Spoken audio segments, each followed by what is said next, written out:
નમસ્કાર, હું છું આપના સાથે ઈશા દુબે. આપ જોઈ રહ્યા છો જનસાક્ષી ન્યૂઝ. નજર કરીએ આજના મુખ્ય સમાચારો પર. સ્વચ્છ ભારત મિશન અંતર્ગત અંકલેશ્વર નગરપાલિકા અને રાષ્ટ્રીય શહેરી આજીવિકા મિશન અંકલેશ્વર દ્વારા પ્લાસ્ટિકથી થતા પ્રદૂષણનો અંત લાવવાના પ્રયાસ રૂપે તમામ ઘર પ્લાસ્ટિકની થેલીથી મુક્ત થાય તે માટે શારદા ભવન ટાઉન હોલ ખાતે અઠવાડિયાના દર ગુરુવારે અને શુક્રવારના રોજ માય થેલી કાર્યક્રમનું આયોજન કરવામાં આવ્યું છે. આ માય થેલી કાર્યક્રમમાં શહેરીજનોને જૂના કપડાં લઈને આવો અને વિના મૂલ્યે થેલી લઈ જાઓનું ઉમદા આયોજન કર્યું છે.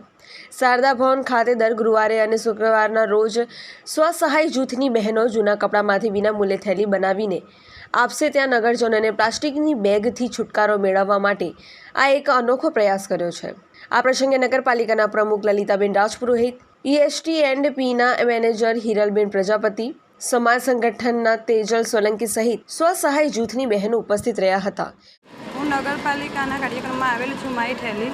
તેમાં વિના મૂલ્યે થેલી સીવી આપવામાં આવે છે. ઘરેથી જૂના કપડાં લાવવા અને અહીંયા તાત્કાલિક થેલી સીવી આપવામાં આવે છે. વિના મૂલ્યનો કોઈ નથી. થેલીનો ઉપયોગ સારો છે અને પ્લાસ્ટિકનો ઉપયોગ કરવો નહીં. એના માટે કપડાની થેલીનો ઉપયોગ કરવો જરૂરી છે વિના મૂલ્યે. અંકલેશ્વર નગરપાલિકા દ્વારા DNULM યોજના અને સ્વચ્છ ભારત મિશન અંતર્ગત માય થેલી કાર્યક્રમની શરૂઆત કરવામાં આવી છે, જેમાં અંકલેશ્વર શહેરના લોકો પોતાના જૂના કપડાં લઈને અહીંયા આવશે અને એમાંથી એમને તાત્કાલિક વિના મૂલ્યે થેલી બનાવી આપવામાં આવશે. તો મારા તમામ અંકલેશ્વર શહેર પ્લાસ્ટિકથી મુક્ત થાય એના માટેનો આ એક પ્રયાસ કરી રહ્યા છે, જેમાં અંકલેશ્વર શહેરના લોકોને અમારી સાથે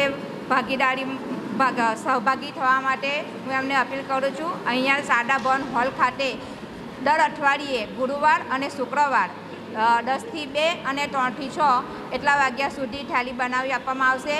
તો નમ્ર અપીલ છે કે તમે શારદા ભવન હોલ ખાતે પોતાના જૂના કપડાં લઈને આવો અને વિના મૂલ્યે થેલી બનાવીને લઈ જાઓ. પિન્ટુ મોદી, જનસાક્ષી ન્યૂઝ, અંકલેશ્વર.